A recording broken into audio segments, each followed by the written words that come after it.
Bom, pessoal, como eu tinha dito, queria trazer aqui o tema da visita do presidente Bolsonaro à Rússia, que teve lugar ontem, a reunião com o presidente Putin. Na realidade, esta é uma reunião muito mais importante do que aquilo que os meios de comunicação difundiram. E estando aqui na Alemanha, principalmente, tem, a imprensa alemã tem dado tanta importância à visita do Scholz a Moscovo, quando o chanceler alemão, na realidade, não resolveu nada. Mas é engraçado ver aqui a cobertura da imprensa alemã. É incrível como esta mesma imprensa, há meio ano atrás, era merkeliana até à medula e hoje é scholziana até à medula.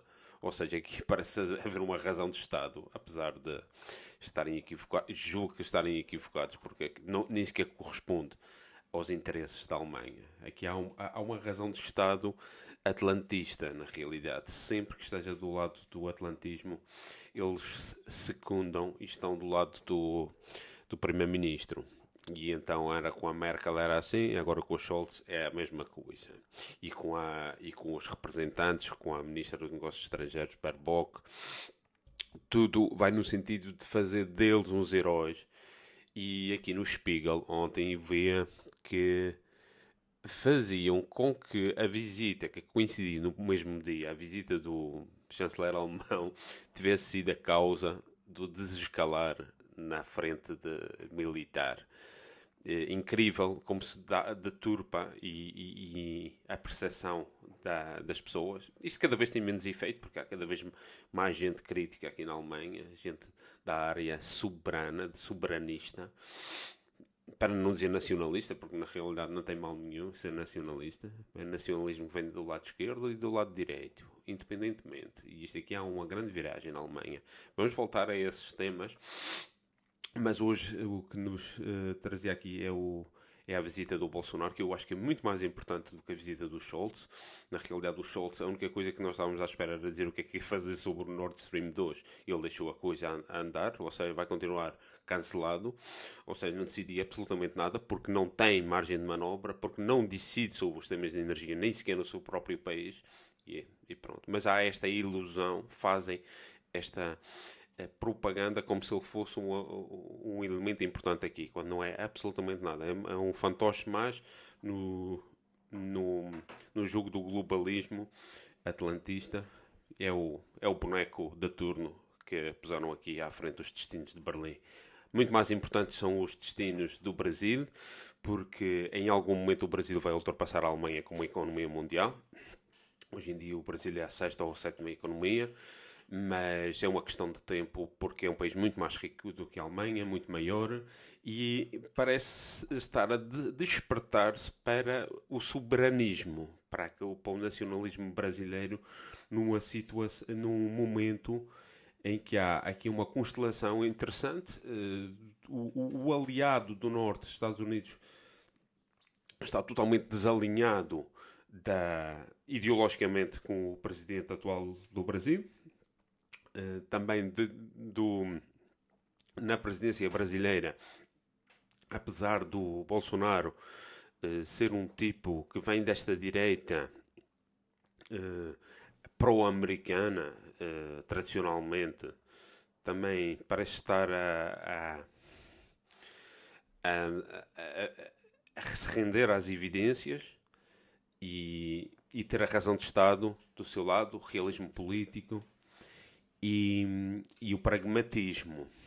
E neste sentido, ele abriu aqui um canal muito importante agora de negociação com a Rússia, porque são membros dos BRICS, são dos países mais industrializados do mundo, dos países com as maiores economias do mundo, e que existe uma série de possibilidades que vai desde o campo energético, desde o campo da agricultura, do campo da estratégia, do campo da defesa. Esta reunião, na realidade, foi muito mais importante do que a imprensa fez eco, pelo menos aqui na Europa, porque na realidade não foi uma reunião só dos dois chefes de Estado também foram os chanceleres, aquilo que os brasileiros chamam de chanceler, o ministro dos negócios estrangeiros, França, o Carlos França, foi e reuniu-se, antes da reunião presidencial, reuniu-se com o Lavrov. E o ministro da Defesa, o Braga Neto, reuniu-se com o ministro da Defesa russo. Ontem, quando existe ali uma série de temas militares na Rússia, vários exercícios, o tema da Ucrânia, tudo mais, e o Sergei Shoigu, reuniu-se com o ministro da Defesa brasileiro. Ou seja, foi uma reunião ao mais alto nível. E a importância que o Kremlin deu a esta reunião, e se vocês repararem na parte protocolar, e o presidente russo e brasileiros sentam-se ao lado um do outro, sem grandes distanciamentos, com aquela distância de que o Putin desprezou o Scholz e o Macron do outro lado de uma mesa que tem 6 metros. Assim, parece uma coisa que é até mesmo de nojo. Olha, saiam daqui.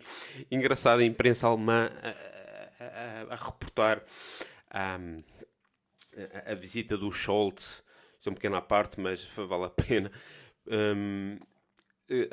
Ao Kremlin a dizer que porque o Scholz negou-se a fazer um teste de PCR, tinha que ser feito por um médico alemão, não queria fazer através de um médico russo, porque não sei o que é que desconfiava, não sei o que é que este senhor Scholz sabe desses testes, para ter tanto medo de fazer um teste de PCR na Rússia. Pronto, lá tiveram que arranjar um médico alemão com... Mas lá saber que raio de confiabilidade também tinha o teste do médico alemão. Mas no final acabou por estar a 6 metros de distância do presidente Putin. E aqui a imprensa alemã a dizer que o Putin era um paranoico de Covid. Isto dito por alemães, que vive neste país e sei o que é que foi o ano passado, viver todo um ano sendo não vacinado, a paranoia, a discriminação, o estado de apartheid que fizeram aqui. Aventaram até a hipótese de forçar, até tentaram forçar, de obrigar as pessoas a se vacinar para uma coisa que não sequer sabe o que é, e agora de repente, afinal, isto não era o que diziam. Bom, a imprensa alemã a dizer isto, que o Putin era paranoico do Covid. Enfim, essas anedotas. Mas a realidade é que Putin já tinha recebido o Alberto Fernandes da Argentina, e até estavam lá de lado a lado, aos abraços quase. Ontem, com o Bolsonaro ao seu lado, sentado ao seu lado, no lado da mesa à sua frente, a 1,5 m de distância, normal. Mas isto protocolarmente representa, para os mestres de diplomacia, que são os russos nestas coisas, representa a proximidade que têm com este novo mundo latino-americano, Argentina, neste caso, e o Brasil, porque é o sócio principal da Rússia na América Latina, porque é o maior país e porque tem em tudo é sócio principal, em relação ao desprezo que eles começam a demonstrar pela Europa e o desinteresse que têm pela Europa, por esta coisa chamada União Europeia, com uma agenda progressista que nem sequer se vislumbra nenhum futuro. É claro aqui a sensação de que a diplomacia russa está muito mais aproximada à América Latina, neste caso, do que à Europa, porque vê na América Latina um espaço de futuro e na Europa uma mera etapa do passado.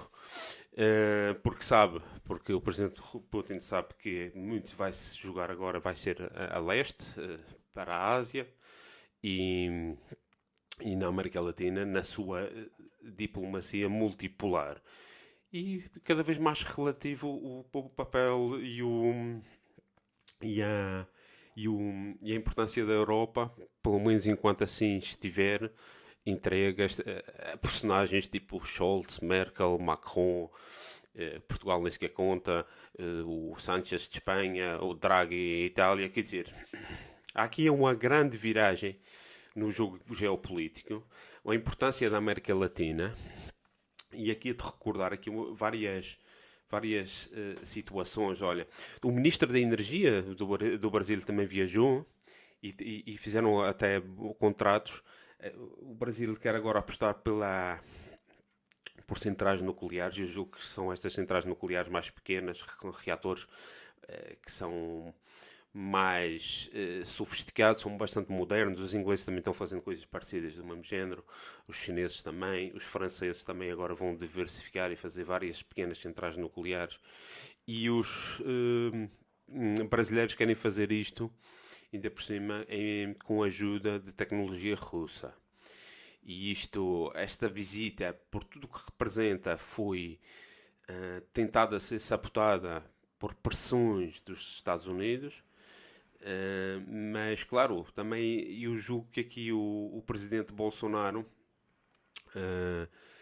está deixando de lado aquela coisa toda de que o Putin é um comunista e que é um perigo e que é tudo mais, aquelas coisas do antigamente, e começa a falar de outros temas. Ele ontem, o Bolsonaro, falou de que há coisas que unem a atual Rússia ao atual Brasil. Uma delas é a matriz cristã, o outro lado é a defesa da família, ou seja, aqui os valores conservadores a passarem à parte ideológica de direita e esquerda, aquele raciocínio dicotómico um pouco transvasado, já antigo, sem sentido, um pouco da Guerra Fria. Começa aqui a falar já de valores do que são os valores tradicionais, contra este progressismo, contra este trotskismo, que ainda por cima vem pela ala capitalista, do livre comércio imposto, que também é uma contradição de todo este sistema globalista. E então aqui é interessante porque, do ponto de vista ideológico, parece haver uma mais confiança entre os dois países, pelo menos com estas duas presidências. Eu sempre achei que estas eleições que terão lugar este ano no Brasil, muito provavelmente o Bolsonaro terá um apoio, pelo menos tácito, de Putin, porque o Lula já foi um soberanista e fez muita coisa, principalmente pelas pessoas mais necessitadas naquele país, no Brasil. O Bolsonaro não tem feito tudo o que tem que fazer e pode fazer, mas o Lula, infelizmente, está alinhando agora com um discurso radical, progressista, antitradicional, quase ditatorial, por exemplo, em relação ao tema das vacinas. Enfim, pode ser que ele não seja desta vez o candidato de eleição dos russos. Mas isso, pronto, isso é secundário, porque os russos não vão decidir, quem vai decidir é o povo brasileiro, e os russos, em relação ao Brasil, têm uma atitude pragmática e prática, portanto, e que seja quem for o presidente, estas linhas gerais continuarão. Para além do tema de que o Bolsonaro apelou à convergência de valores entre cristianismo e de defesa da família, também disse, a primeira coisa que disse antes da reunião é que o Brasil estava solidário com a Rússia.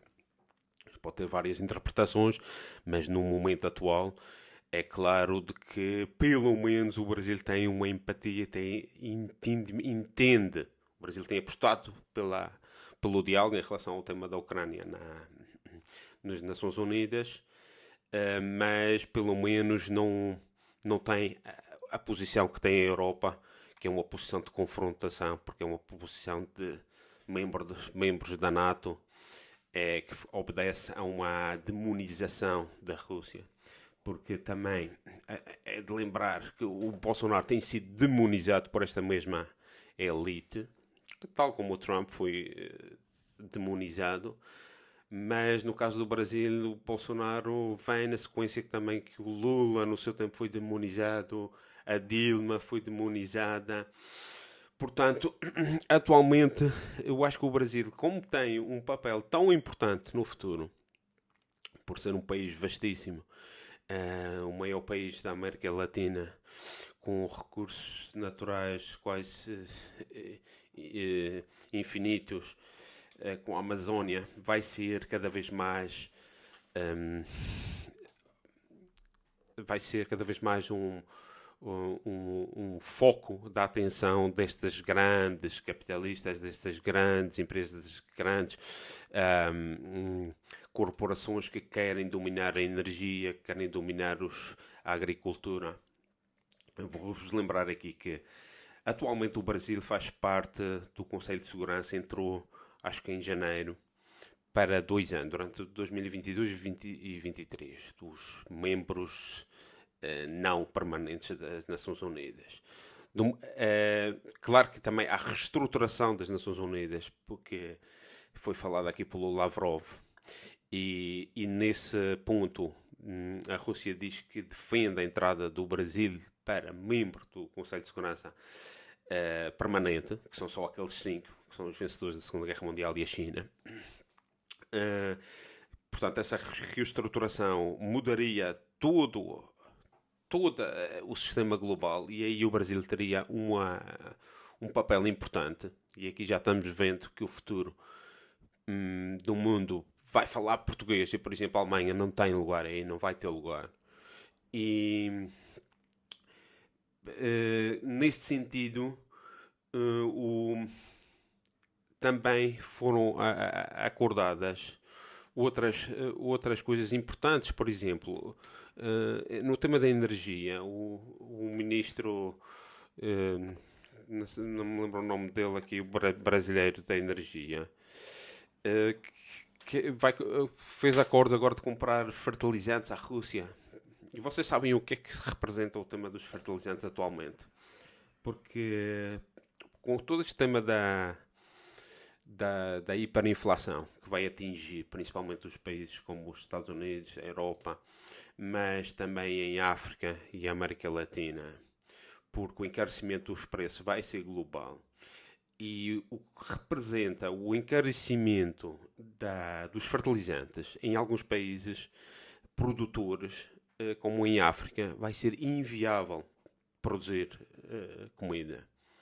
Portanto, isto aqui há um período aí dos próximos anos que vai ser muito complicado, que vai obrigar os Estados a resgatar muitas e nacionalizar muitas indústrias, principalmente estas da agricultura.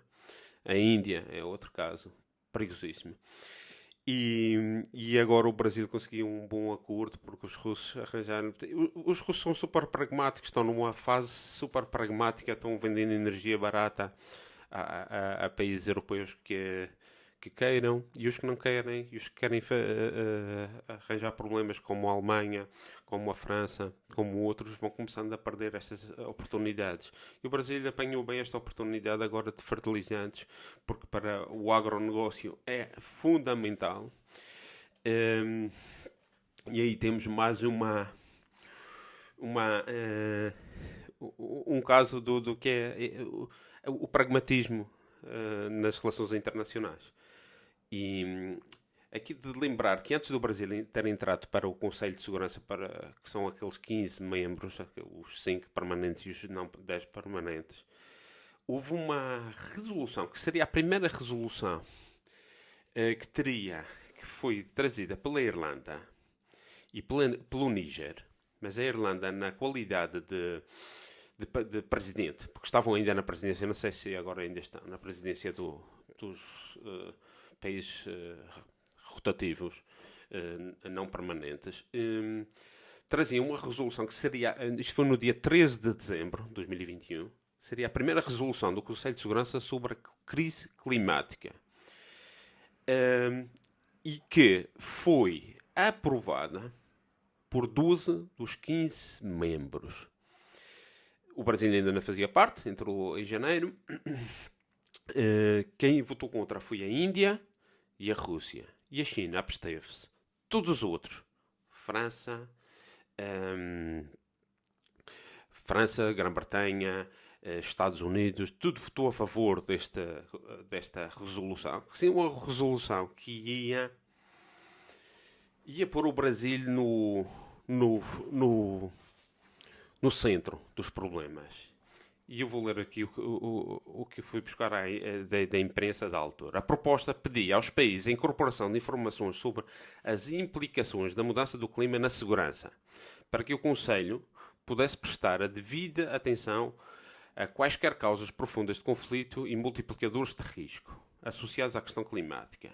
A proposta de resolução também requisitava o secretário-geral da ONU, António Guterres, que colocasse os riscos de segurança relacionados ao clima como componente central das estratégias da ONU de prevenção de conflitos. Ou seja, era tornar os temas climáticos em temas de guerra.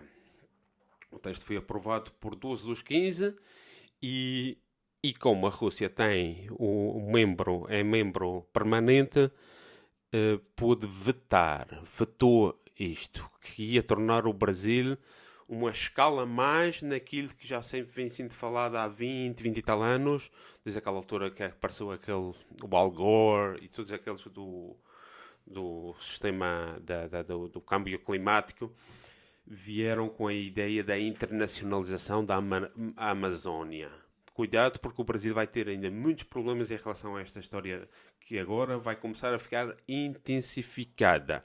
Ou o Brasil volta-se para a defesa do seu território e para o nacionalismo, para o protecionismo da soberania nacional sobre os seus territórios, ou então vai ser um dos focos principais da luta desta gente, deste sistema unipolar, deste sistema que é representado pela União Europeia, pelo Washington e pela NATO, que vai atacar nesta vertente, na vertente climática, e o Brasil fica no olho do furacão, como se costuma dizer em bom português. Também, claro que há aqui um problema grave que em algum momento vai voltar, que é o das Malvinas, que é ali ao lado, que é um tema da Argentina. Portanto, aqui os russos estão fazendo uma política de grande amizade com a Argentina, com o Brasil e com o México, ou seja, com a América Latina, porque sabe que são países que vão ter muita importância nos próximos anos. Em relação ainda à visita de ontem, entre os dois líderes, da Rússia e do Brasil, estes, numa carta final, num resumo da conferência de imprensa, concordaram em estarem juntos para a defesa de uma ordem mundial multipolar e centrada com o papel da ONU como coordenadora, ou seja, não naquele modelo que a NATO e os Estados Unidos e a União Europeia falam de um mundo baseado em regras, mas num mundo baseado numa lei, que é a lei internacional, aqui coordenada com o papel central das Nações Unidas. E reafirmaram o desejo de apoiar os esforços para proibir o desenvolvimento, produção e utilização de armas químicas. Importante. Como aqui já foi falado, Bolsonaro assinalou o interesse do Brasil na construção de pequenos reatores nucleares, que serão muito bom para a energia daquele país, do Brasil. O Brasil vai dar um grande salto se souber fazer as coisas certas, se for neste sentido. E reafirmou a importância dos esforços conjuntos para evitar a corrida ao armamento no espaço exterior. Okay? As partes apontam para a necessidade de utilizar o espaço exterior para fins pacíficos. Bom, aqui o Brasil ainda não está nesta corrida, mas pronto, estende a mão a se comprometer em coordenar com a Rússia, porque a Rússia é um dos atores para que isto sejam para fins pacíficos. E aqui há também o tema dos hidrocarbonetos no Brasil, porque é na extração com parcerias também com empresas da Rússia que têm um grande know-how e logística para isso, pode dar aqui outro tema energético muito importante. E o mais interessante ainda de tudo é que desta visita, que foi tão importante e ainda por cima tão frutífera e tão bem sucedida, o Bolsonaro convidou o Putin a visitar o Brasil. E o Putin aceitou desde logo. Interessante que ele vai ao Brasil e as datas ainda ficaram ficaram ainda em aberto as datas para essa visita. É como eu já que em algum momento tinha dito, Portugal se tivesse fico orgulhoso porque isto é o país grande de língua portuguesa, ainda é o país grande. Angola em algum dia vai ser maior, não é? Vai ter mais população do que o Brasil, mas atualmente são 200 milhões, representa bem a língua portuguesa, a lusofonia, e em algum momento eu tinha dito que Portugal podia ter feito a mesma coisa, convidar a Rússia a ir para fazer um pouco aquilo que o Orbán está fazendo, que é não fazer o seguidismo da União Europeia, porque é a única linguagem que eles entendem, é a da desobediência, porque se tu obedeces estás a dando de solteiros nos pés, que é o que fazem estes governantes em Portugal. E aqui temos um bom exemplo, como o Orbán da Hungria, o Bolsonaro aqui a marcar uma pauta de uma aliança que tem um cariz diferente daquele que é o atual dominante, mas que tem aqui de pragmatismo político, de soberania e de conservadorismo, tradição, de matriz cristã, de apoio à família. São coisas que o Bolsonaro tem feito de forma correta. Eu não vou dizer que ele tenha feito tudo corretamente, ele ainda está, de alguma forma, atado ao sistema de doutrina Monroe dos Estados Unidos, mas atualmente os Estados Unidos está também numa situação diferente de há 4 anos e revela também o caráter e qual é o interesse que eles têm no Brasil nesta resolução sobre a crise climática da ONU, que acabou por ser engafetada por causa do veto da Rússia. Os Estados Unidos votou imediatamente a favor, e a Grã-Bretanha e a França. Ou seja, para verem qual é o interesse que essa gente tem no Brasil, que é, na realidade, privatizar a Amazónia para os seus grandes conglomerados empresariais. E aqui a Rússia traz-nos ainda a ideia de que é possível resgatar o sistema westfaliano de soberanias de nações.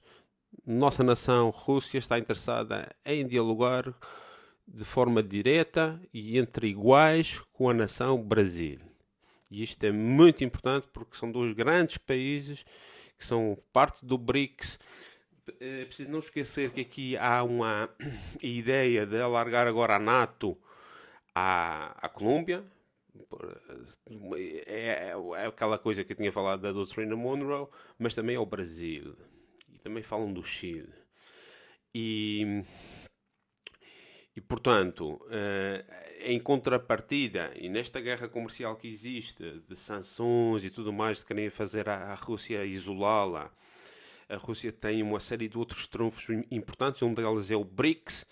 O BRICS para o ano, este ano, vai tomar uma nova dinâmica.